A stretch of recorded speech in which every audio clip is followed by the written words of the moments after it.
Сәлеметсіздер ме оқушылар, 5-ші сынып қазақ тілі сабағы. Бүгінгі сабағымыздың тақырыбы жол ережесін сақтаймыз. Тілдік бағдарымыз сын есімнің заттануы. Оқу мақсаты: мәтін мазмұнын түсінуге, нақты ақпараттарды анықтауға бағытталған сұрақтар құрастыру. Сын есімнің заттануының көркемдік ерекшелігін тану. Бағалау критерийлері: мәтіннің мазмұнын түсінеді, нақты ақпараттарды анықтауға бағытталған сұрақтар құрастырады, сын есімнің заттануының көркемдік ерекшелігін таниды. Ендеше оқушылар, оқулығымыздың 126-шы бетіндегі 2-3 тапсырмаға назар аударамыз. Жағдаяттық тапсырмалар беріліп тұр, осы тапсырмаларға ауызша жауап береміз.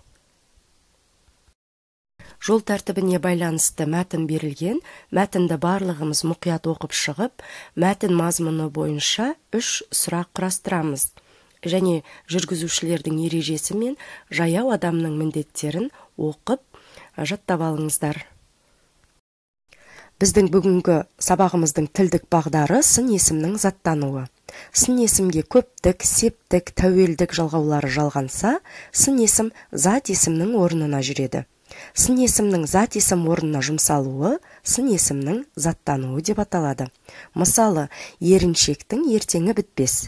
Кімнің ертеңі бітпес? Еріншектің. Еріншектің сөзінің түбірі еріншек. Қандай деген сұраққа жауап беретін сын есім? Міне осы сын есіміміз септеліп, ілік септігінің жалғануы арқылы заттанған сын есімге айналып тұр, балалар. Еріншектің, кімнің деген сұраққа жауап беретін заттанған сын есім пайда болды. Екінші, сын есім барыс, табыс, жатыс, шығыс көмектес септіктердің жалғауын жалғап заттанады. Мысалы, үлкенге құрмет. Кімге құрмет? Үлкенге құрмет. Үлкенге сөзінің түбірі үлкен. Қандай деген сұраққа жауап беретін сын есім? Міне осы сын есіміміз септеліп, яғни барыс септігінің жалғануы арқылы заттанып тұр. Кімге деген сұраққа жауап беретін заттанған сын есім пайда болды. Тәуелдік жалғануы арқылы, көптік жалғануы арқылы, ілік, барыс, табыс септігі жалғанғанда, жатыс, шығыс көмектес септік жалғанғанда сын есімдеріміз заттанады екен. Мысалы, жарыста ақтар жағы басым түсті. Жарыста кімдер жағы басым түсті? Ақтар жағы. Ақтар сөзінің түбірі ақ. Қандай деген сұраққа жауап беретін сын есім? Міне осы сын есімімізге көптік жалғануы арқылы заттанған сын есімге айналып кетті.